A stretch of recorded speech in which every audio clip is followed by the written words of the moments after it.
ॐ अज्ञानतिमिरान्धस्य ज्ञानञ्जनशलाकया चक्षुरुन्मिलितं येन तस्मै श्रीगुरवे नमः।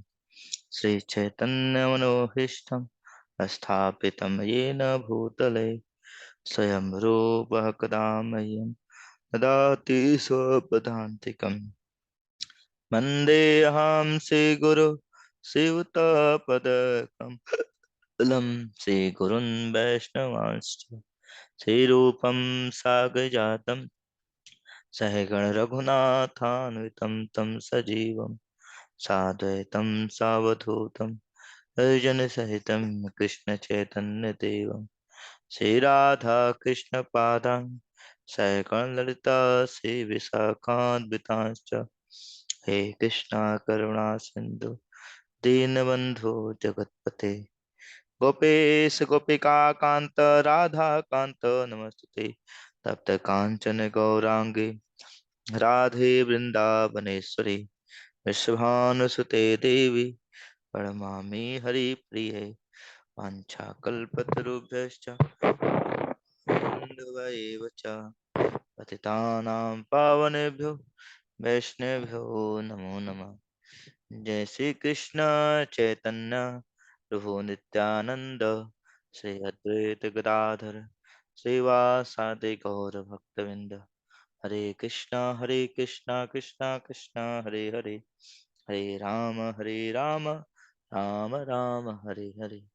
मां विश्वपदाय कृष्ण पृष्ठाय भूतले श्रीमते भक्ति वेदांत स्वामिनिति नामिने नमस्ते शास्त्रे देवे गौरवाणी प्रचारिणे निर्विशेष शून्यवादे पाश्चात्य देश तारिणे। हरे कृष्णा। तो आप सभी भक्तों का मैं स्वागत करता हूँ। और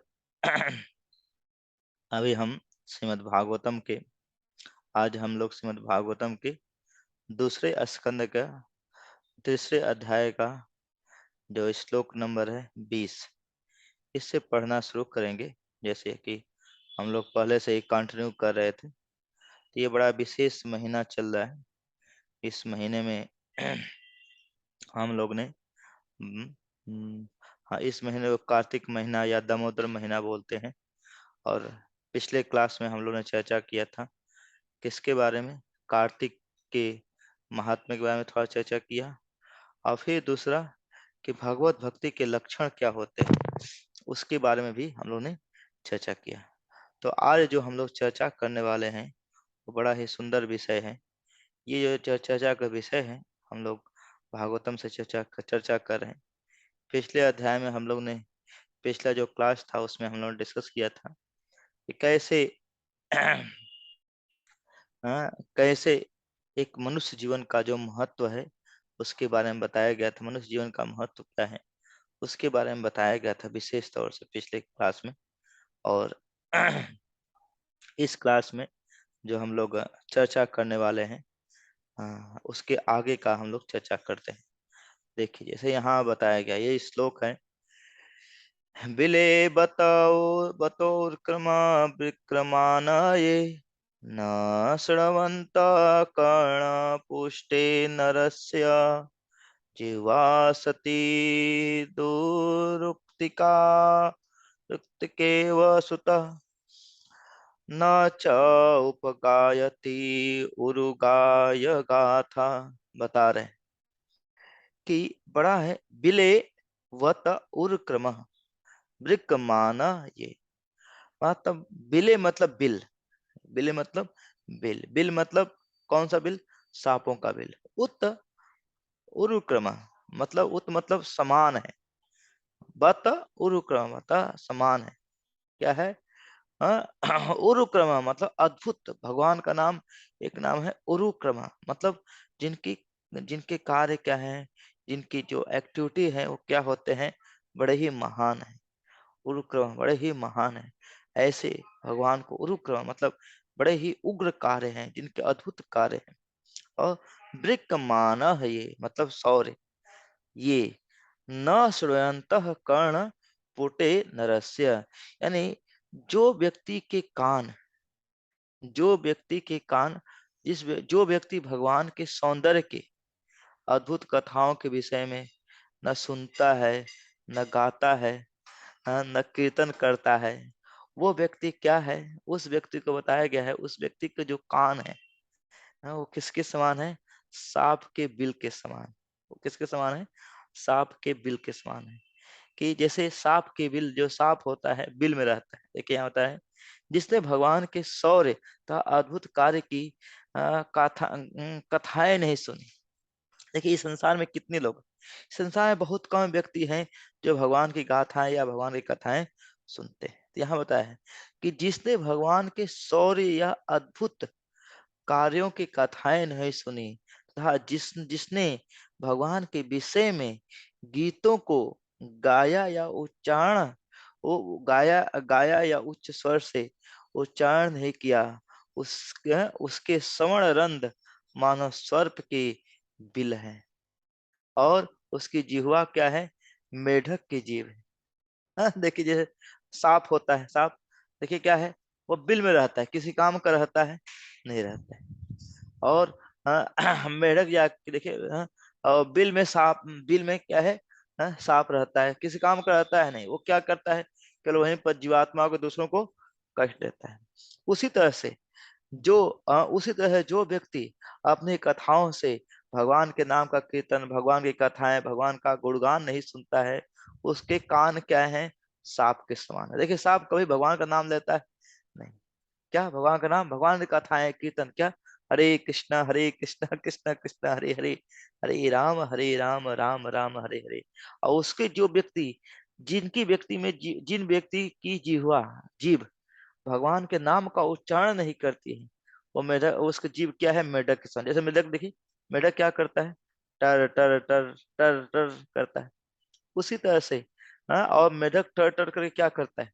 सांप को बिलाता है और जीवन बर्बाद कर देता है सांप को। जैसे मेढक टर टर करता है, पीछे से सांप आता है, महाप्रसाद गोविंद, सब खा जाता है उसको। उसी तरह से जो व्यक्ति भगवान का गुणगान नहीं करता है, कि उसका जो आवाज है, उसकी जो बातें हैं, वो केवल क्या है? टर्टर के समान है। वो सब क्या है? बेकार है। तो यहाँ पे देखिए बड़ा अच्छा है। हाँ देखिए बड़ा अच्छा तात्पर्य लिखते हैं प्रभुपाद, सुनिए, ध्यान सुनिएगा। भगवान की भक्तिमय सेवा शरीर के सभी अंगों या उपअंगों द्वारा संपन्न होती। तो भगवान की सेवा क्या कहते हैं? जैसे हमको भगवान की सेवा कैसे की जाती है? अपने अंगों के द्वारा। जैसे आँख का काम क्या होना चाहिए? भगवान का रूप देखना। जिह्वा का काम क्या होना चाहिए? भगवान का प्रसाद खाना, भगवान के नामों का उच्चारण करना। क्या? हरे कृष्णा कृष्णा कृष्णा हरे हरे, हरे राम राम राम हरे हरे, ये उच्चारण करना। और और क्या?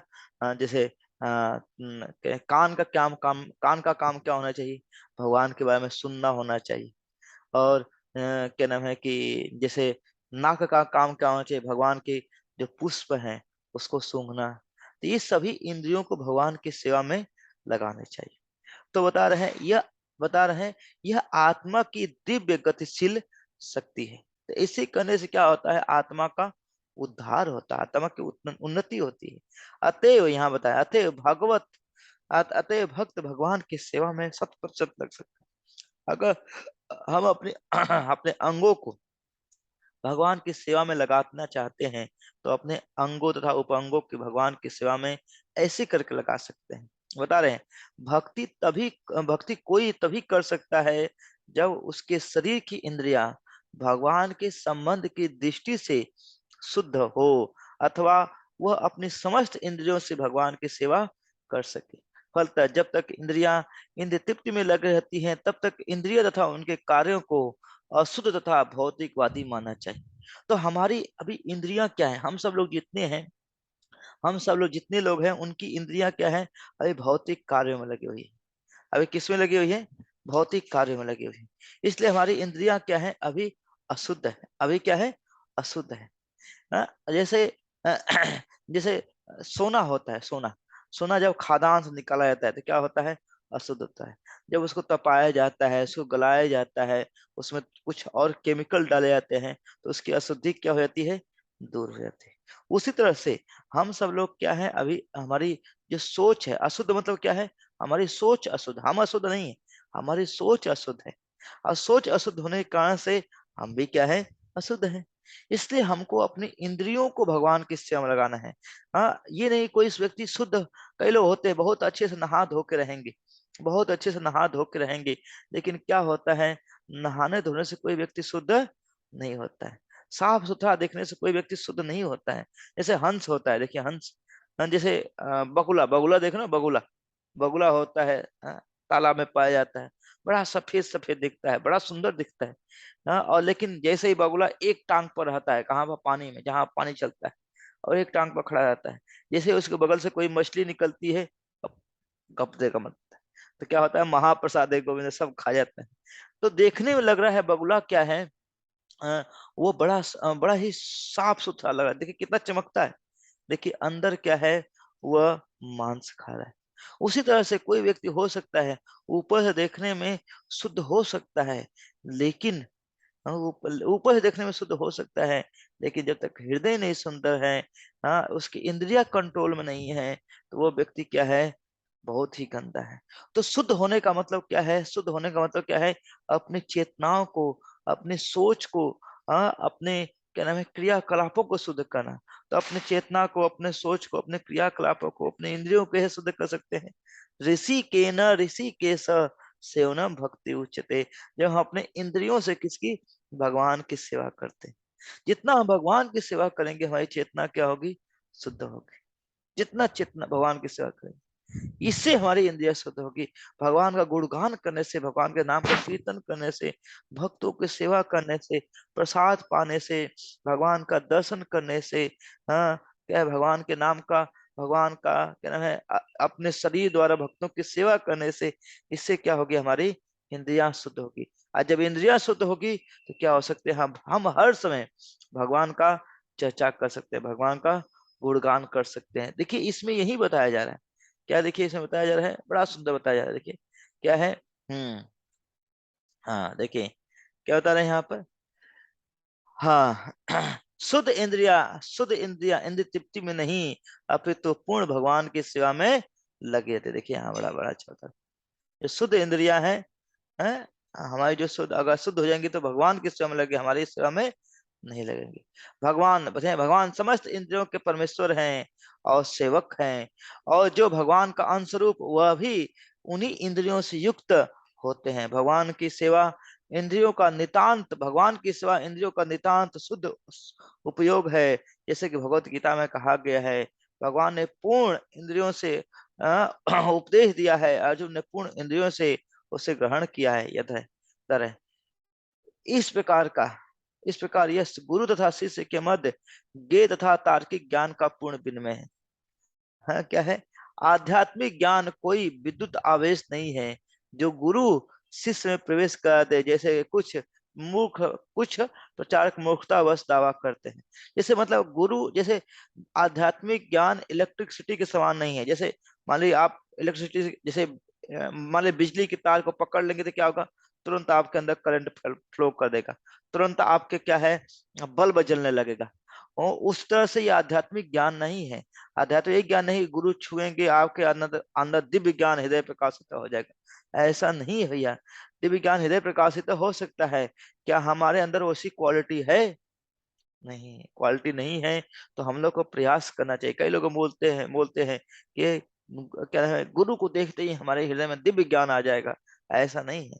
गुरु को देख कर अगर आपके अंदर शरणागति आ रही है, तो बड़े आप भाग्यशाली हैं। वो गुरु तो भाग्यशाली, गुरु तो हमेशा पूर्ण होते हैं, जैसे सूर्य हमेशा पूर्ण है। लेकिन आप अगर दरवाजा अपने ही बंद किए हो, तो आपके घर में उजाला आएगा, नहीं आएगा, नहीं आएगा। तो ये बता रहे हैं प्रत्येक वस्तु ज्ञान और तर्क से पूर्ण है। गुरु और शिष्य के मध्य विचारों का आदान प्रदान तभी संभव है जब उसे विनित भाव का सच्चाई से ग्रहण किया जाए। चेतन चेतामृत में कहा गया है, मनुष्य को चाहिए कि बुद्धि तथा पूर्ण चेतना से युक्त भगवान चैतन्य की शिक्षाएं ग्रहण करे, जिससे वह महान ध्येय को, यानी ध्येय को तर्क द्वारा समझे। तो इसलिए बता रहा, देखिए तो इसके बाद, देखिए यहाँ बड़ा अच्छा बता रहे बड़ा अच्छा, देखिए ध्यान से हाँ, देखिए बहुत अच्छा, बहुत सुंदर यहाँ बता रहे हैं। जीव की जीव की विभिन्न इंद्रियां अशुद्ध अवस्था में, देखिए जीव की विभिन्न सॉरी, जीव की विभिन्न इंद्रियां अशुद्ध अवस्था में संसारिक कार्यों में संलग्न रहती है। यदि उसके कान भगवत गीता या भागवत भागवत का श्रवण करते हुए भगवान की सेवा में नहीं लगते हैं, तो निश्चित रूप से उसके कान के छेद कूड़ा करकट से भर जाएगा।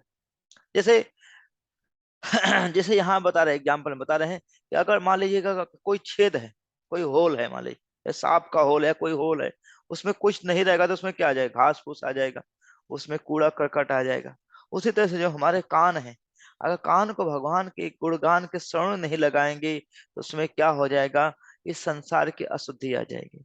और जब संसार की अशुद्धि आ जाएगी तो क्या होगा, हम संसार जैसा सुनेंगे। अतः भगवत गीता भागवतम के प्रचारक का संदेशों का प्रचार उच्च स्वर से विश्व भर में होना चाहिए। प्रभुपाद लिखते हैं क्या, अतएव भगवत गीता भागवतम के संदेशों का प्रसार उच्च स्वर से पूरे विश्व में होना। जैसे अभी गीता मैराथन आ रहा है, आप सभी लोग गीता को अधिक से अधिक श्रवण कर रहे हैं, लोगों को फैला रहे हैं, लोगों को बांट रहे हैं, तो यही उद्देश्य है। तो अगर हम जोर से खूब जोर जोर से खूब हर जगह जाके भगवत गीता भागवतम का प्रचार करेंगे, तभी जीवन का उद्देश्य लोग समझ पाएंगे, नहीं तो नहीं समझ पाए। और उनका तो उद्धार होगा ही होगा, साथ में उनसे ज्यादा उद्धार किसका होगा, हमारा होगा। क्योंकि जो प्रचार करता है भगवान उस पर सबसे पहले क्या है, कृपा करते हैं। बाद में जो जिसको प्रचार होता है वो तो बाद में भक्त बनता है, लेकिन हम सबसे पहले भक्त बनेंगे। बता रहे हैं यह उस शुद्ध भक्त का कर्तव्य है जिसने सही स्रोत से उसके विषय में सुना है। तो हम सभी लोग जब देखिए इतने अच्छा गुरु परंपरा है, इतने अच्छे गुरु परंपरा से भगवान के बारे में सुन रहे हैं, तो ये हमारा this is our primary duty, प्रथम कर्तव्य है। और आ रहे हैं बहुत से लोग दूसरों से कुछ बोलना चाहते हैं, चाहते रहते हैं, क्योंकि उन्हें वैदिक विषय में बोलने की शिक्षा नहीं दी गई है, अतएव वे व्यर्थ ही बातें करते हैं। और लोग उन्हें लोग उन्हें बिना समझे सुनते हैं। समझा, देखिए कोई बोलना जानता नहीं, लेकिन सब लोग बोलना चाहते हैं। तो क्या करते हैं, जब कुछ बोलने नहीं आया है तो वैदिक शास्त्र पढ़े नहीं है, भगवान का गुणगान न करे, क्या करते हैं, इस संसार के लोगों का गुणगान करते हैं।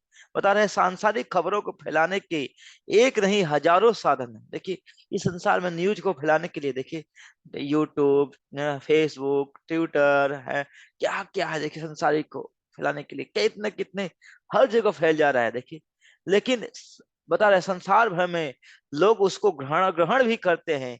इसी तरह संसार भर में लोगों को भगवान की दिव्य कथाएं सुनाने की शिक्षा दी जानी चाहिए। तो प्रभुपाद देखिए हम लोग को आदेश दे रहे हैं कि हम सब लोग को क्या करना चाहिए, संसार में भर में भगवत कथा का क्या करना चाहिए, प्रचार करना चाहिए संसार भर में। और भगवान के भक्तों के लिए चाहिए कि उच्च स्वर से बोले, जिससे लोग सुन सके। तो भगवान बता रहे हैं, जैसे हम सब भक्तों को बता रहे हैं, क्या हम सभी लोग को क्या उच्च स्वर से भगवान के नाम का कीर्तन, नगर संकीर्तन, क्या हरे कृष्ण कृष्ण कृष्ण हरे हरे, हरे राम राम राम हरे हरे प्रचार करना चाहिए। बता रहे हैं ऐसे जीवन का क्या है, सार्थकता है। देखिए यहाँ बड़ा अच्छा बता रहे हैं, क्या है, मेढक उच्च स्वर से टकराते हैं, जिसके कारण से सर्पों को आमंत्रित करते हैं जो उन्हें खा जाते हैं। मनुष्य को विशेष रूप से वैदिक मंत्रों के उच्च स्वर से उच्चारण उच्चारण की जिह्वा दी गई है, मेढकों के समान टराने के लिए नहीं। देखिए बर्बाद होता रहे कि जैसे मेढक हो रहा टर टर खूब चिल्लाता है, और जब मेढक क्या होता है, सांप सुनता है आकर के ले खा जाता है। उसी तरह से जो हम लोग को जिह्वा दी गई है, उस जिह्वा का उपयोग क्या होना चाहिए, वैदिक मंत्रों का उच्चारण। क्या, हरे कृष्ण कृष्ण कृष्ण हरे हरे, हरे राम राम राम हरे हरे। अगर हम अपने जिह्वा का उपयोग भगवान का उच्चारण करने, वो भी कैसे उच्चारण, जोर जोर से बोलना चाहिए, क्या धीरे धीरे नहीं, जोर जोर से। नहीं तो क्या होगा, सांप आकर के खा जाएंगे। जैसे उसी तरह से क्या नाम है, अगर हम जिह्वा का उपयोग भगवान की सेवा में नहीं करेंगे तो क्या होगा, मृत्यु रूपी जो सांप है हम सब लोग को क्या कर देगा, खा जाएगा, हम सब लोग खा जाएगा। देखिए बता रहे हैं। हाँ, मनुष्य को विषय, हाँ हाँ, इस श्लोक में देखिए यहाँ बता रहे हैं, इस श्लोक में प्रयुक्त असित शब्द महत्वपूर्ण है, जिसका अर्थ है ऐसी स्त्री जो वेश्या बन गई है, यानी वेश्या अपने उत्तम स्त्री गुणों के लिए विख्यात नहीं है, उसी प्रकार जीव जो भगवान के वैदिक नामों का उच्चारण के लिए मिला है, वेश्या मानी जाएगी यदि उसे सांसारिक फलाप में प्रयुक्त किया। देखिए प्रभुपाद बहुत अच्छा, देखिए क्या नाम है, शास्त्रों में देखिए सुखदेव गोस्वामी कितना हैवी वर्ड बोल रहे हैं, क्या है, असित, जैसे वेश्या, जैसे वेश्या होती है क्या करती है, इधर उधर भागती है, उसी तरह जब हम अपने जिह्वा का उपयोग भगवान की सेवा में नहीं करेगा तो संसार के लोगों का, संसार के लोगों की सेवा में लगेगी, वो वेश्या के समान है, वो जिह्वा क्या है, वेश्या के समान है। तो इसलिए हम लोग को क्या करना चाहिए, वैदिक मंत्रों का उच्चारण जोर जोर से बोलना चाहिए। सभी लोग बोलिए हरे कृष्णा कृष्णा कृष्णा हरे हरे, हरे राम राम राम हरे हरे। अब देखिए यहाँ बड़ा सुंदर बता रहे हैं, ये जो अध्याय है ना, बड़ा ही सुंदर है। ये वैराग्य प्रधान अध्याय है, जीवन का जो वैराग्य मतलब जो जीवन का उद्देश्य है उसको बताने वाला ये अध्याय। ऐसे अध्यायों का, ऐसे ही शास्त्रों का जब तक हम लोग कीर्तन नहीं करेंगे, देखिए हम लोग को पिटाई हो रही है, लग रहा है हम लोग को गाली, हम लोग को पिटाई की है, जैसे बच्चा होता है दुष्ट होता है तो उसको माता पिता क्या करते हैं, पिटाई करते हैं। तो जो शास्त्र हमारे क्या है, भगवत गीता भागवतम क्या है, हमारे माता के समान है, गुरु हमारे पिता के समान है।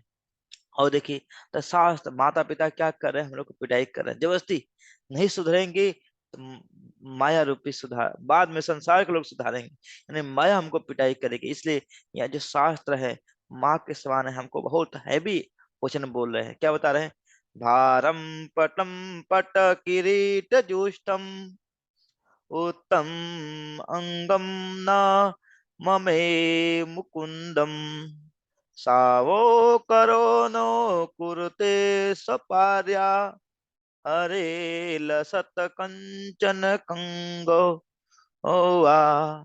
बता रहे हैं, बड़ा सुंदर बता रहे हैं, शरीर का ऊपरी भाग देखिए, आप सभी लोग को, हम लोग को, ये सब लोग को ये श्लोक याद करना चाहिए।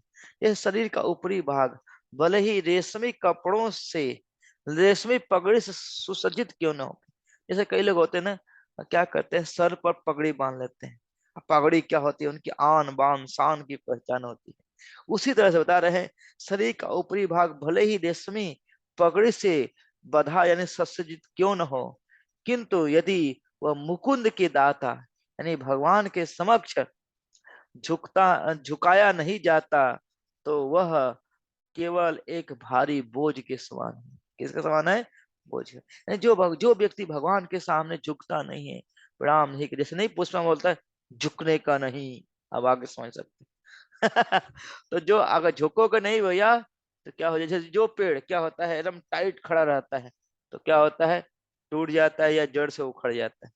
उसी तरह से जो व्यक्ति इस संसार में भगवान की, झुकना किसके आगे है, भगवान और भगवान के भक्तों के आगे, भगवान के नाम के आगे, भगवान के कीर्तन के आगे झुक रहा है, किसी के आगे झुकने क्या जा सकता है, क्यों, क्योंकि भगवान ही सब कुछ हमको क्या कर रहे हैं, प्रोवाइड करा रहे हैं।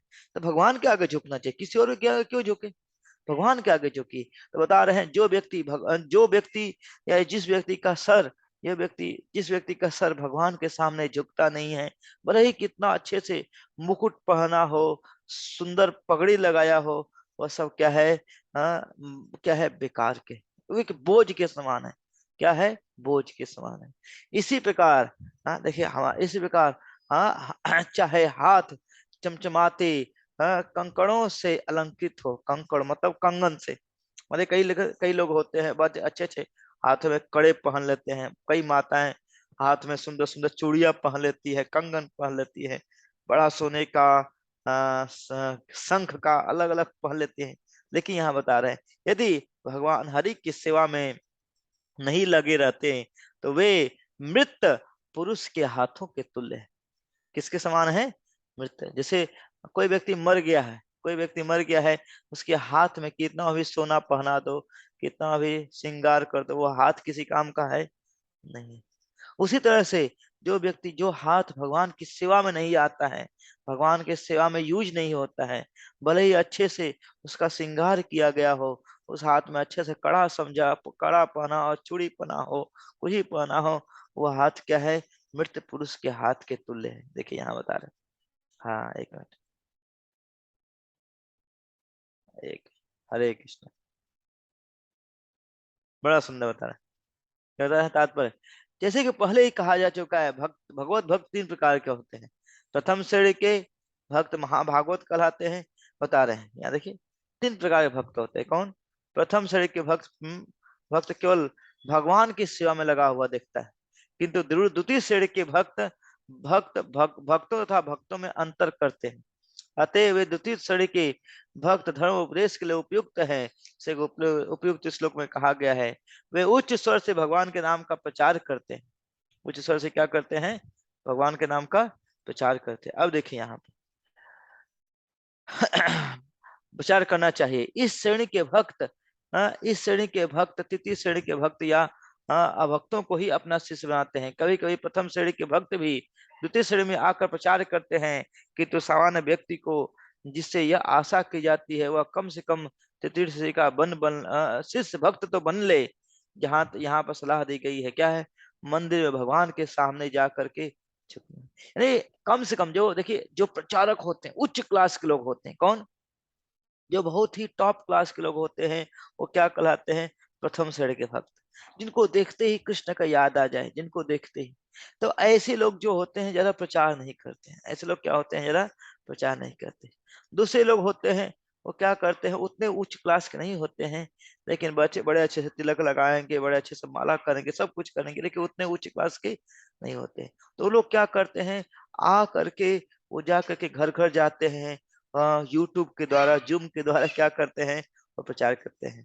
और प्रचार करके क्या नाम है कि लोगों को जोड़ते हैं। और अब बता रहे हैं यहाँ प्रभुपाद लिखते हैं कि और जो तृतीय श्रेणी के भक्त होते हैं, वो किसी को केवल भगवान को जानते हैं, भगवान के अलावा किसी को नहीं जानते हैं। मतलब वो बहुत ही निकृष्ट होते हैं। मतलब इन भक्तों में देखिए, मतलब और लोग तो अच्छे होते हैं, लेकिन उतने टॉप क्लास के नहीं होते हैं। और इस संसार के लोग तो तृतीय श्रेणी के भी नहीं है, वो चतुर्थ श्रेणी, फोर्थ श्रेणी, फिफ्थ श्रेणी, सिक्स श्रेणी, अंतिम श्रेणी के समान। तो कह रहे हैं यहाँ पर, एक व्यक्ति को कम से कम इतना तो आना चाहिए, भगवान के सामने क्या करो? प्रणाम करो। भगवान के सामने क्या करो? प्रणाम करो। ये नहीं भगवान ऐसे ऐसे सर झुकाने का नहीं। सर कट जाएगा लेकिन झुकेगा नहीं, ऐसा नहीं। या ऐसे ऐसे करते हैं ना, ऐसे ऐसे ऐसे। भगवान कान पकड़ता हूँ, कभी नहीं आऊंगा आपके पास, नहीं, ऐसा नहीं। हम लोग क्या होना चाहिए? भगवान के सामने जा करके झुकना चाहिए, भगवान को प्रणाम करना चाहिए। और जब भगवान को प्रणाम करते हैं, विशेष केवल प्रणाम करने से विशेष क्या होती है? हाँ, भगवान की क्या होती है? कृपा मिलती है। देखिए अब है, देखिए यहाँ बता रहे हैं। हाँ, देखिए यहाँ पर एक मिनट, यहाँ बता रहे हैं, यदि सामान्य व्यक्ति को भगवान की पूजा के लिए समय न मिले, देखिए कुछ हो सकता है, देखिए आप लिख रहे हैं, यदि सामान्य व्यक्ति को भगवान की पूजा के समय न मिले, तो उसे कम से कम भगवान के मंदिर की साफ सफाई से ही कुछ क्षण तो अवश्य बिताने चाहिए। मान लीजिए कुछ हो सकते हैं, कई लोग समय नहीं मिलता है, उतना 24 आवर नहीं कर सकते हैं, तो क्या करना चाहिए? कुछ तो कुछ क्षण निकालना चाहिए, किसके लिए? भगवान के घर की सेवा करने की, सफाई करने के लिए। बता रहे हैं यहाँ पर, उड़ीसा के अत्यंत शक्तिशाली राजा, प्रताप महाराज प्रताप रूप रुद्र यदि राज्य के उत्तरदायित्व के भारी बोझ के कारण सदैव व्यस्त रहते थे, फिर वर्ष में एक बार भगवान के उत्सव के समय पूरी यानी जगन्नाथपुरी की सफाई अपने हाथों से करते थे। तो ये है राजा का कर्तव्य। भाव यह है कि मनुष्य चाहे कितना ही महत्वपूर्ण क्यों न हो, उसे परमेश्वर की श्रेष्ठता स्वीकार करनी चाहिए। यह इस चेतना मनुष्य को उसकी भौतिक संपन्नता में भी सहायक बनती है। भगवान जगन्नाथ के समक्ष महाराज प्रताप रुद्र की अधीनता से ने उन्हें इतना शक्तिशाली बना दिया कि उनके समय का उड़ीसा महान पठान तक उड़ीसा में ने घुस पाया। अंत में महाराज प्रताप रुद्र की संसार के स्वामी भगवान की शरणागति में भगवान की चैतन्य महाप्रभु की कृपा हुई। देखिए यहाँ बता, हाँ देखिए, हाँ बता कि इसी प्रकार भले ही धनी पुरुष स्त्री के हाथों में सोने का कंगन क्यों न हो, उसे भगवान की सेवा में अपने हाथों को लगाना चाहिए, उसके भगवान की सेवा में। अब देखिए यहाँ बता रहे हैं, हाँ देखिए देखिए, बड़ा ही मतलब मर्म भेदी वाक्य लिखे गए, तीर भेदी, बहुत ही कटाक्ष किए गए हैं शास्त्र में। यहाँ पर कटाक्ष किए गए, मतलब कमेंट कर रहे हैं भगवान को, इतना तो करो ही भैया। अरे मूर्ख कहीं कि इतना तो करो, क्या बता रहे हैं यहाँ पर। वरायिते ते नयने नारायणम लिंगान विष्णु निरक्षतो ये पादो निणाताम तो द्रुम जन्म भाजो क्षेत्राणि नानु व्रजतो हरेया। बता रहे हैं क्या, जो आंखें, क्या है, जो आंखें भगवान विष्णु की है, प्रतीकात्मक अभिव्यक्ति क्या है, उनके नाम रूप गुण को नहीं देखती, वे मोर के पंख से अंकित आंखों के तुल्य, जो पांव तीर्थ स्थानों की यात्रा नहीं करते जहां भगवान का स्मरण किया जाता है, वे वृक्ष के तनों के तुल्य है। देखिए यहाँ बड़ा सुंदर बता रहे हैं, बहुत ही। देखिए नहीं, जो व्यक्ति, देखिए जो व्यक्ति भगवान के क्या नाम है, क्या नाम है, भगवान के रूप को नहीं देखता है, भगवान के नाम को, प्रतीकात्मक अभिव्यक्ति, प्रतीकात्मक अभिव्यक्ति मतलब जैसे भगवान का रूप हो गया, फोटो हो गया, भगवान का नाम हो गया, भगवान का गुणगान, उसको देखता नहीं है, उसकी आगे कैसी है, मोर के पंख, जैसे मोर का पंख होता है, पंख में देखिए उसमें गोल गोल होता है, लगता है आंख जैसे है, बहुत आंखें लगती है, लेकिन वो आंख किसी तुल्य है, किसी काम का है नहीं, किसी काम का नहीं, किसी काम का नहीं। उसी तरह से जो व्यक्ति भगवान की भगवान के रूप को नहीं निहारता है, भगवान, आप भगवान के रूप को नहीं निहार करके क्या करते हैं, हम लोग संसार के सुंदर स्त्रियों के रूप को निहारते हैं, वो मटकाने नैनों वाले ऐसे ऐसे रूपों को निहारते हैं, या स्त्री पुरुषों को निहारती हैं, दोनों एक दूसरे को। देखिए आज का देखिए गरबा के कारण क्या हो रहा है, लोग नाम रख रहे हैं गरबा, अब कर रहे हैं गड़बड़, क्या कर रहे हैं, गड़बड़ क्या है, मुझे प्यार हुआ, मुझे प्यार हुआ अल्लाह मियाँ, ये कौन सा सॉन्ग भैया, ये कोई कीर्तन कीर्तन है, ये क्या है, ये धर्म को नाम पर क्या है, आडंबर फैला जा रहे हैं, पूरी तरह धर्म को नष्ट किए जा रहे हैं। देखिए अल्लाह लोग क्या है, मुस्लिम लोग कभी ऐसा करते हैं, जाके मस्जिद में ऐसा किए लगे, मुझे प्यार हुआ, मुझे प्यार हुआ अल्लाह मियाँ, कभी सुने हैं ऐसा। आज के मूर्ख हिंदू हैं सब, मूर्ख हिंदू हैं। देखिए कभी स्त्रियां ऐसी गाई उनकी, नहीं गाय, ना कभी ऐसे नृत्य की उनकी स्त्रियां, नहीं की है। नहीं, नृत्य करना है, आपको स्वतंत्रता दी गई है, लेकिन स्वतंत्रता का दुरुपयोग नहीं करना चाहिए। हाँ नृत्य करना है, किसके सामने नृत्य कीजिए, भगवान के नृत्य कीजिए। ये नहीं कि इस संसार में क्या है, बंदरों की तरह, बंदरियों की तरह नाचते रहो, ये क्या है संसार में, सब बेकार है। देखिए यहाँ बता रहे हैं, यहाँ बता रहे हैं जो पाँव, यानी अगर हमारे पास पाँव है, मुझे उम्मीद है सभी लोग के पास पाँव है, जो पाँव तीर्थ स्थलों की यात्रा नहीं करते, जैसे अभी हम लोग यात्रा करने जा रहे हैं, कहाँ पर, मायापुर की यात्रा करने जा रहे हैं, तो जो पाँव तीर्थ स्थल की यात्रा नहीं करते हैं, या जहाँ पर, कहाँ क्यों तीर्थ स्थल जाना है, क्योंकि वहां पर भगवान की कथाएं, भगवान की लीलाएं हैं, तो वो पाँव क्या है, वृक्ष के समान है, वृक्ष के तनों के, जैसे वृक्ष होता है कभी घूमता है, वो भी पैरों पर खड़ा होता है, लेकिन वृक्ष कभी घूमता है, नहीं घूमता है। उसी तरह से जो व्यक्ति भगवान के धाम नहीं जाता है, भगवान की तीर्थ की यात्रा नहीं करती है, वो क्या है, वो पेड़, या वो व्यक्ति क्या है, पेड़ के समान है। देखिए यहाँ पर, हाँ देखिए तात्पर्य बड़ा सुंदर लिख रहे हैं, सभी लोग ध्यान सुनेगा। विशेष रूप से गृहस्थ भक्तों के लिए अर्चा विग्रह की पूजा को जोरदार संस्तुति दी गई है। क्या है, जो गृहस्थ भक्त लोग होते हैं उनके लिए विशेष रूप से भगवान की जो पूजा है। तो जितने यहाँ पर गृहस्थ भक्त हैं, जितने लोग हैं, हाँ जितने लोग यहाँ पर गृहस्थ भक्त हैं, सब लोग से मेरा प्रार्थना है कि अपने घर पर क्या बनाए, अल्टर बनाए, क्या बनाए, भगवान का मंदिर बनाए। हर घर में एक मंदिर होगा। अगर आपके पास, आपका घर बड़ा है, तो क्या करो, भगवान के लिए एक पूजा रूम बना दो, कम से कम इतना तो होना चाहिए।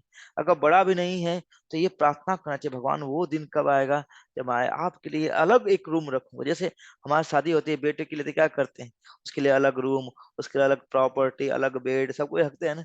तो उसी तरह से भगवान के लिए कम से कम एक अलग रूम बनाना चाहिए, पूजा घर उसको बोलना चाहिए।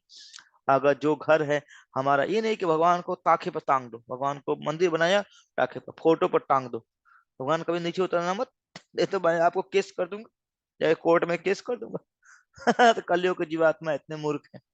तो क्या करना चाहिए, जितने घर, जितने भक्त लोग हैं, जितने गृहस्थ भक्त लोग हैं, उनसे निवेदन है, अपने घरों को क्या बनाए, अल्टर बनाए, भगवान का मंदिर बनाए। और हमारे बड़ा घर नहीं है तो छोटा ही बनाए। छोटे में कम से कम जैसे जितना जितना बेड है उतना नहीं, बेड बेड इतना तो बनाना चाहिए, बेड इतना नहीं बना पा रहे हैं, कम से कम छोटा बनाओ। मान ले 2 कमरे का रूम है, तो उसे एक कमरे में ही एक कोने में भगवान का मंदिर बड़ा सा बनाओ। कम से कम इतना, 3 बाई कम से कम 3 फीट चौड़ा होके, और ऊंचा कितना होके, कम से कम 4 से 5 फीट ऊंचा हो। इतना बड़ा मंदिर बनाना चाहिए, उनको भगवान को अच्छे से बैठाना चाहिए। अब हम जैसे हमारे मंदिर में सिस्टम क्या होता है, ऊपर राधा कृष्ण को रखते हैं, राधा कृष्ण के नीचे पंच तत्व नरसिंह देव को रखते हैं, उनके नीचे गुरु परंपरा रखते हैं, और गुरु महाराज का फोटो, प्रभुपाद का फोटो रखते हैं, बगल में तुलसी जी रखते हैं। ऐसे रख के क्या करना चाहिए, भगवान के लिए मंदिर बनाना चाहिए, ऐसे मंदिर बनाना चाहिए। तो इससे क्या होगा, हमारी चेतनाएं शुद्ध होगी, हमारा घर भी भगवान की सेवा में क्या होगा, लगे। यहाँ देखिए, मैं नहीं बोल रहा हूँ, प्रत्येक, यहाँ प्रभुपाद बोल रहे हैं, क्या बोल रहे हैं, प्रत्येक गृहस्थ को, क्या, प्रत्येक गृहस्थ को विशेष रूप से स्पेशली ऑर्डर दे रहे हैं प्रभुपाद। क्या है, गृहस्थ भक्तों के लिए अर्चा विग्रह की पूजा की जोरदार संस्तुति दी गई है। जहां तक संभव हो, हर गृहस्थ को गुरु के आदेश अनुसार विष्णु के विग्रह की, यानी यथा राधा कृष्ण, लक्ष्मी नारायण, सीताराम के रूप, नरसिंह, बामन, गौर निताय, मत्स्य अवतार, कूर्म, शालिग्राम शिला, या भगवान के किसी अन्य रूप या विग्रह, त्रिविक्रम, केशव, अच्युत, वासुदेव, नारायण, दामोदर जैसे विष्णु के अन्य रूप, जिसकी संस्कृति वैष्णव मंत्रों या पुराणों में की गई है, इसकी स्थापना करनी चाहिए। देखिए, प्रभुपाद भी बोल रहे हैं, पूरे परिवार को अर्चन विधि के नियमों का कड़ाई से पालन करना, करते हुए पूजा करना चाहिए, पूरे परिवार को। तो अभी आप जैसे अभी लोग, आप लोग यात्रा में आओगे, तो आप सभी लोग को भगवान की पूजा कैसे करनी है, कैसे सिखाना, कैसे करनी चाहिए, ये सब सिखाया जाएगा। आप सब लोग को सिखाया जाएगा। आप सब लोग इसलिए इस यात्रा में जोर लगा के अधिक से अधिक भक्त आइए। डीटी वर्शिप सिखाएंगे शॉर्ट में, एक क्लास भगवान की पूजा कैसे की जाती है, क्या क्या विधि है, इसकी यहाँ पर बताए गए हैं, हम लोग बताएंगे, यहाँ बता रहे हैं। तो बताए, परिवार का हर सदस्य, देखिए, हाँ देखिए तात्पर्य देखिए, परिवार का हर सदस्य जो 12 12 वर्ष के, 12 वर्ष से या ऊपर की आयु हो, प्रमाणिक गुरु से दीक्षा लें। और घर के सारे सदस्य भोर से लेकर रात्रि तक मंगल मंगल रात्रि रात्रि का निरंजन, पूजा, कीर्तन, अ, श्रृंगार भोग, वैश्यकाली संध्या, अरातिका का पाठ, भोग, रात्र शयन, अरातिका इत्यादि भगवान की सेवा में लगे रहे। तो घर, अगर सभी लोग तो नहीं लग सकते, इतना नहीं कर सकते हैं, तो क्या करना चाहिए, जो स्त्रियां हैं, जो घर की माताएं हैं, अगर वो खाली समय क्या करेंगे, टीवी देखेंगे, इधर उधर काम करेंगे, बेस्ट है ऐसे कार्यों में लगना चाहिए। जो पुरुष है वो सुबह शाम लगे, सुबह शाम, सुबह जल्दी से उठे, सब लोग सारे परिवार के साथ, बच्चों को भी उठा करके मंगल आरती करना चाहिए। उनको धीरे धीरे धीरे धीरे धीरे धीरे हैबिट डालना चाहिए। एक बैग नहीं फोर्स करना चाहिए, फोर्स करना पड़ेगा, एक बैग नहीं, धीरे धीरे 1 साल 2 साल के अंदर उसको भगवान के भक्ति में लगाए। उनको भी यात्रा में लेके आइए, उनको भी जोड़िए भगवान से, बता रहे हैं। प्रमाणिक गुरु के निर्देशन में इस तरह अर्चा अर्चा विग्रह की पूजा में संलग्न रहने से गृहस्थों को अपना जीवन विमल बनाने तथा आध्यात्मिक ज्ञान में उन्नति करने में सहायता मिलेगी। देखिए बता रहे हैं, यहाँ बता रहे हैं क्या, प्रमाणिक गुरु के निर्देशन से इस तरह अर्चा विग्रह की पूजा में संलग्न रहने से गृहस्थों को अपना जीवन विमल बनाने तथा आध्यात्मिक ज्ञान में उन्नति करने में सहायता मिलेगी। किसी नवसिखिए भक्त के लिए साधारण पुस्तकीय ज्ञान पर्याप्त नहीं है। क्या है, किताबी ज्ञान सैद्धांतिक होता है, जबकि अर्चन विधि क्या है, व्यवहारिक। तो क्यों, देखिए, सबसे पहले तो शास्त्र पढ़ना चाहिए, हर व्यक्ति को शास्त्र पढ़ना चाहिए। शास्त्र पढ़ने के साथ साथ भगवान का पूजा करना चाहिए, भगवान के नाम का जप करना चाहिए। लेकिन मुख्य क्या है, शास्त्र पढ़ना और पूजा करना और जप करना, इसमें मुख्य क्या है, जप करना। जप करना के साथ साथ क्या है, पूजा, और भगवान का क्या नाम है, भगवान की पूजा करना चाहिए, और शास्त्र पढ़ना, दोनों आवश्यकता है, बता रहे हैं। आध्यात्मिक ज्ञान का विकास सैद्धांतिक तथा व्यवहारिक ज्ञान के मेल से किया जाता है, जिससे आध्यात्मिक आध्यात्मिक सिद्धि निश्चय है। नवदीक्षित भक्त के लिए भक्ति का प्रशिक्षण कुशल गुरु पर निर्भर करता है। नवदीक्षित भक्त के लिए भक्ति का प्रशिक्षण कुशल गुरु पर निर्भर करता है, क्योंकि वह जानता रहता है कि भगवत धाम जाने के मार्ग में क्रमिक प्रगति के लिए शिष्य को किस तरह लाया जाए। तो गुरु जानता है कि भगवत धाम के लिए जाने के लिए शिष्य को कैसे उपाय लगाना चाहिए, बता रहे हैं। हाँ, किसी को अपने परिवार का खर्च चलाने के लिए छद्म गुरु नहीं बनना चाहिए, अपितु तो उसे कुशल गुरु होना चाहिए, जिससे वह शिष्य को आसन्न मृत्यु के चंगुल से उबार सके। देखिए विश्वनाथ चक्र ठाकुर यहाँ बोलते हैं। क्या क्या श्लोक इस प्रकार देखिए यहाँ बता। हाँ, विश्वनाथ चक्र ठाकुर ने गुरु के प्रमाणिक गुणों का व्याख्यान किया है। श्री विग्रहाराधन नित्यानन सिंगार तन मंदिर मार्जनादो युक्त से भक्त संयुंजतोपि दे गुरु से चरणारविंदम। क्या है? देखिए, शिव विग्रह मतलब जो गुरु होते हैं शिव विग्रह है। शिव विग्रह अर्चा अथवा भगवान का उपयुक्त पूजनीय स्वरूप है। कौन? गुरु। शिष्य को चाहिए कि वह श्रृंगार द्वारा समुचित अलंकार व वस्त्रों से भगवान के मंदिर का सफाई करे, वगैरह की पूजा करे। गुरु नवदीक्षित भक्त को उपयुक्त अनुग्रह अनुग्रह पूर्वक स्वयं ही सारे बताए सिखाता है, जिससे क्या हो सके, वे धीरे धीरे दिव्य नाम गुण आदि की अनुभूति करने में सहायता हो सकती है। तो ये सब ट्रेनिंग हम लोग देंगे आप सभी लोग को। आप सभी लोग आइए, इस बार सिखाएंगे पूजा करना, इस बार सब कुछ सिखाएंगे आप लोग को मायापुर धाम में। देखिए यहाँ बता रहे हैं। हाँ, भगवान को वस्त्र पहनाने तथा भगवान को मंदिर को सजाने जैसे सेवा सेवा में ध्यान लगाने के साथ ही संगीतमय कीर्तन एवं शास्त्रों से आध्यात्मिक उपदेश द्वारा सामान्य व्यक्ति नारकीय सिनेमा के आकर्षण तथा सर्वत्र रेडियो द्वारा प्रसारित होने वाले भद्दे कामुक गीतों से बच सकता है। यदि कोई घर में यदि कोई घर में मंदिर नहीं बना सकता है, तो वह किसी अन्य मंदिर में जा सकता है, जाना चाहिए, वहां जहां उपयुक्त सारे कार्य नियमित रूप से संपन्न होते हैं। भक्त के मंदिर में जाने तथा भगवान के अलंकृत रूप का दर्शन करने से सांसारिक मन में आध्यात्मिक प्रेरणा उत्पन्न होती है। देखिए बहुत ही ये है जीवन का उद्देश्य। मनुष्य को चाहिए कि वे वृंदावन जैसे तीर्थ स्थानों में जाए, जहां पर ऐसे मंदिर तथा विग्रह की व्यवस्था की गई है। प्राचीन काल में सारे धनी व्यक्ति जैसे राजा व्यापारी ऐसे मंदिरों का निर्माण सठ गोस्वामी जैसे कुशल भगवत भक्तों के समय कराते थे। जन सामान्य कर्तव्य है कि इन मंदिर तथा तीर्थों में संपन्न होने वाले उत्सव का लाभ उठा करके भक्तों के अनुग्रह का प्रचार करें। बता रहे हैं इस तरह से। तो ये देखिए साफ समझ बताया गया। अब देखिए आगे बता रहे हैं क्या है।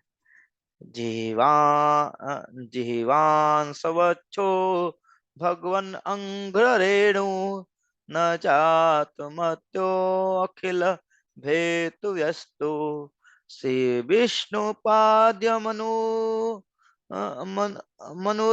तुलस्या स्वसंहो यस्तु न वेद गंधम।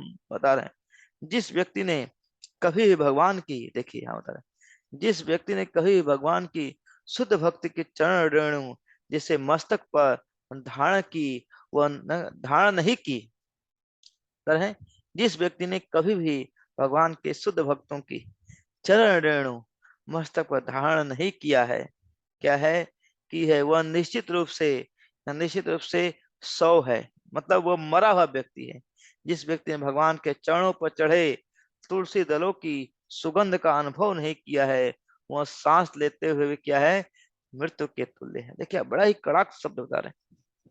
क्या बता रहे हैं यहाँ? बड़ा ही कड़ा शब्द बता रहे हैं। जीवन का उद्देश्य क्या होना चाहिए तो बता रहे हैं यहाँ पर। जो व्यक्ति भगवान के भक्तों के जो चरण धूली है अपने मस्तक पर नहीं लिया है, वह सर क्या है, वो व्यक्ति क्या है, जीता जीता सौ के चलता फिरता लाश है।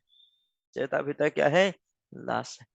और जो भक्त जो व्यक्ति भगवान के चरणों में चढ़ा हुआ तुलसी या फूल सूंघता नहीं है, वो व्यक्ति है सांस लेते हुए मृत्यु के समान है। बड़ा ही कड़क बता रहे हैं यहाँ पे। विश्वनाथ चक्रवर्ती के अनुसार हाँ, सांस लेना 100 प्रेत होता है। हाँ, जब मनुष्य मरता है तो वह मृत कहलाता है, किंतु जब वह पुनः हमारी वर्तमान दृष्टि से अदृश्य सूक्ष्म रूप से प्रकट होता है और कार्य करता है, तो मृत शरीर प्रेत कहलाता है।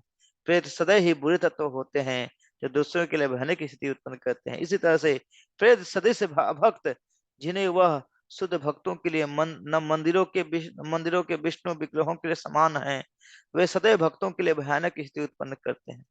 मतलब जो भक्त भगवान के लिए, देखिए यहाँ पर है क्या है, जो भक्त भगवान के नाम का कीर्तन नहीं करता है, जो भक्तों के चरणों में अपना सिर नहीं झुकाता है, जो भगवान के कानों से भगवान का गुणगान नहीं सुनता है, वो क्या है, चलता फिरता लाश के समान है। जैसे यहाँ बता रहे हैं, एक एक आम कहावत है, क्या है, प्रेयसी के प्रति प्रेम भाव दिखाने के पूर्व मनुष्य को प्रेयसी के कुत्ते से प्यार करना तो होता ही है। जैसे कहावत है ना, if you love me you have to love my dog.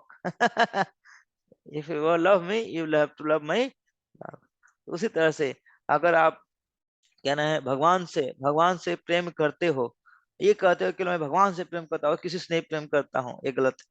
अगर भगवान से प्रेम कर रहे हो, भगवान के भक्तों से घृणा कर रहे हो, तो क्या होना चाहिए, आपको भगवान पसंद नहीं कर, कभी नहीं पसंद करेगी। हाँ बता रहे, हाँ क्या है, शुद्ध भक्ति की अवस्था भगवान के शुद्ध भक्ति की निष्ठा पूर्वक सेवा द्वारा ही प्राप्त की जा सकती है। अतः भगवान की भक्ति का पहला शर्त है शुद्ध भक्त का दास होना। इस दास की पूर्ति इस कथन से होती है, बता रहे हैं, उस शुद्ध भक्त के चरणों के धूलि को धारण करना जिसने दूसरे शुद्ध भक्त की सेवा की है, यही शुद्ध परंपरा का शुद्ध भक्ति है। देखिए बता रहे हैं यहाँ, हाँ देखिए यहाँ पर राजा रघुगण बताते हैं, क्या बताते हैं, हे राजा रघुगण, महान भक्तों के, देखिए यहाँ पर राजा रघुगण को बता रहे हैं, कौन, जड़ भरत बोलते हैं, क्या, हे राजा रघुगण, महान भक्तों के चरणों की धूलि से संपूर्ण शरीर को पवित्र किए बिना भक्ति की पूर्ण अवस्था या जीवन की परमहंस अवस्था की प्रतीति नहीं हो सकती।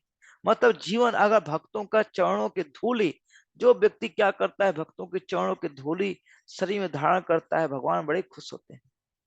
जैसे हनुमान जी है, हनुमान क्या करते हैं, पूरे शरीर में सिंदूर लगा देते हैं। क्यों सिंदूर, क्योंकि सिंदूर सीता माता अपने अपने मांग में लगाते हैं। क्यों, माता सीता कहती हैं कि ये सिंदूर से भगवान राम खुश होते हैं। उसी तरह जो भक्त भगवान के चरणों की धूली अपने सर पर लगाता है, तो वो भक्त क्या है, उस भक्त से भगवान बड़े खुश होते हैं। तो क्या कहता है, तो भक्त क्या करते हैं, कई अपने पूरे शरीर में भगवान के चरणों को भगवान के चरणों की धूली लगा लेते हैं। इसलिए देखिए कई लोग बोलते हैं शिव जी भस्म लगाते हैं। शिव जी क्या लगाते हैं, भस्म लगाते हैं, क्या है, शमशान की राख लपेटते हैं। तो शमशान की राख लपेटने का मतलब ये नहीं संसार के हमारे जैसे राख लपेट रहे हैं, नहीं। शिव जी क्या होते हैं, जब कोई शमशान घाट में मरता है तो उस भक्तों के चरणों में जाते हैं, कोई महान भक्त कोई मिल जाए, कोई मेरा उद्धार तो कर दे, वो ढूंढते हैं कौन ऐसा शुद्ध भक्त है जो मेरा क्या कर सकता है, उद्धार कर सकता है, कौन ऐसा शुद्ध भक्त है। इसलिए सभी भक्तों के जो चरणों की धूली है, जो शरीर का उनके राख है, उसको अपने सर पर अपने पूरे शरीर में लगा कर रखते हैं। उनको कोई शर्म नहीं आती है। हाँ मतलब देखिए थोड़ा धूल लग जाते तो शर्माने लगते हैं, रुमाल से निकाल कर टिश टिश टिश टिश पूछने लगते हैं, नहीं। शिव जी इतने बड़े महान भक्त हैं, वो शमशान घाट में रहते हैं, क्योंकि शमशान घाट में तो सबको तो आना ही है, सभी लोग तो क्या करना है, आना ही आना है। तो क्या है, सबकी भेंट वहीं पर होगी, कहाँ, शमशान घाट में सबकी भेंट होगी। अलग अलग उसका पुष्ट, अलग अलग उसका ब्रांच है। जैसे हमारे यहाँ ब्रांच है सरयू घाट, आपके यहाँ ब्रांच जो भी हो अलग अलग ब्रांच है, तो लेकिन सब क्या है, सरयू घाट क्या है, शमशान घाट के ही। शमशान घाट का हेड इंचार्ज कौन है, यमराज है। या अगर यमराज न होगा के भगवान के भक्त हैं, तो शिव जी क्या करते हैं, ऐसे शमशान घाटों में रहते हैं। और शिव जी क्या करते हैं, शमशान घाट में रह करके जाते हैं, कौन शुद्ध भक्त है सबको पूछते हैं, उनको जलने के बाद उनके शरीर की राख को अपने शरीर में लगाते हैं, उनके लिए तड़पते हैं। शिव जी इतने महान है, शिव जी से बड़ा कोई भक्त इस संसार में नहीं हुआ है। इसलिए शिव जी महान भक्त, शिव जी के जीवनचर्या से हमको क्या करना चाहिए, सीखना चाहिए। देखिए यहाँ बता रहे हैं। हाँ, हाँ, क्या है, महान भक्तों के चरण कमलों के धूलि से संपूर्ण शरीर को पवित्र किए बिना भक्ति की पूर्ण अवस्था या जीवन की परमहंस अवस्था प्रतीत नहीं हो सकती है। यह तपस्या, वैदिक पूजा विधि, संन्यास ग्रहण, गृहस्थ के कर्तव्य पालन, वैदिक स्त्रोतों के उच्चारण या गर्म धूप में अथवा जल के भीतर तपती अग्नि की समान तपस्या करने से भी कभी प्राप्त नहीं हो सकते। मतलब आप कितना भी तपस्या कर लीजिए, क्या तपस्या, आप बहुत अच्छे संन्यास का पालन कर लीजिए, गृहस्थ धर्म का पालन कीजिए, वैदिक मंत्रों का उच्चारण कीजिए, गर्मी में जा करके क्या कीजिए, धूप होके, धूप में भी, हाँ, धूप में भी चारों ओर आग लगा के तपस्या कीजिए, या ठंडी में जाकर के समुद्र में जाकर के क्या नाम है नहाइए, या क्या नाम है, ठंडे पानी में रह करके स्नान करते हुए तपस्या कीजिए। इससे उतने भगवान खुश नहीं होते हैं जितना भक्तों के चरणों के धूल, हाँ, हाँ, क्या नाम है, अपने सर पर लगाना है। ऐसी कृपा करो श्री राधे, ये दो वृंदावन को वास। क्यों वृंदावन के वास, क्योंकि वहां भक्तों के चरणों के धूली। अयोध्या धाम में क्या है, भक्तों के चरणों के धूली है। मायापुर धाम में क्या है, भक्तों के चरणों की धूली है। तो मायापुर धाम में जाकर के, वृंदावन धाम में जाकर के, अयोध्या धाम में जाकर के प्रणाम करना चाहिए। क्या करना चाहिए, प्रणाम करना चाहिए। और प्रणाम करके भक्तों के चरणों की धूल, क्यों प्रणाम, कि काश कोई भक्तों का चरणों का धूली मेरे सर पर लग जाए, मेरा उद्धार हो जाए। ये होना चाहिए उद्देश्य।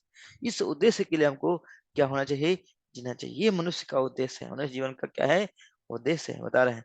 दूसरे शब्द में, हाँ, भगवान अपने शुद्ध भक्तों की संपत्ति है। अतः कृष्ण को केवल भक्त ही दूसरे भक्त को सौंप सकता है। मतलब भगवान क्या है, भगवान किसके वश में है, भक्तों के वश में। अब भक्त ही चाहे तो भगवान को आपको दे सकता है। भगवान कभी डायरेक्ट किसी के पास नहीं आते, कभी नहीं आते, कभी नहीं आते हैं। वो भक्तों के माध्यम से आते हैं। अगर आ भी गए तो चले जाएंगे, आ भी गए तो क्या हो जाएंगे, चले जाएंगे। अगर देखे, क्या नाम है, देखिए कोई भी जगह, ध्रुव महाराज हो के चाहे प्रहलाद महाराज हो के, सब लोग को भगवान आए, ले आए किसके माध्यम से, नारद मुनि के माध्यम से। और जब भक्तों के माध्यम से आते हैं, गुरु के माध्यम से आते हैं, भगवान कभी सौंप नहीं आते हैं, बता रहे हैं। हाँ, अतएव चैतन्य महाप्रभु स्वयं कहते हैं, गोपी भर्तु पद कमलयो दास दास दासानुदास, अर्थात वृंदावन की गोपियों का पालन करने वाले भगवान के दासों का मैं क्या हूँ, आज्ञाकारी, दासों का भी दास हूं, मैं सेवक हूँ। बता रहे हैं देखिए। यहाँ बता रहे हैं, वृंदावन के सारे लोग भगवान कृष्ण की आह्लादनीय शक्ति राधा रानी से कृपा कृपा की प्रार्थना करते हैं, जो परम पूर्ण सुकुमार हृदय, अर्धांगिनी है। संसार की स्थिर स्वरूपा, स्थिर रूपा प्रकृति की सिद्धा अवस्था के अनुरूप है।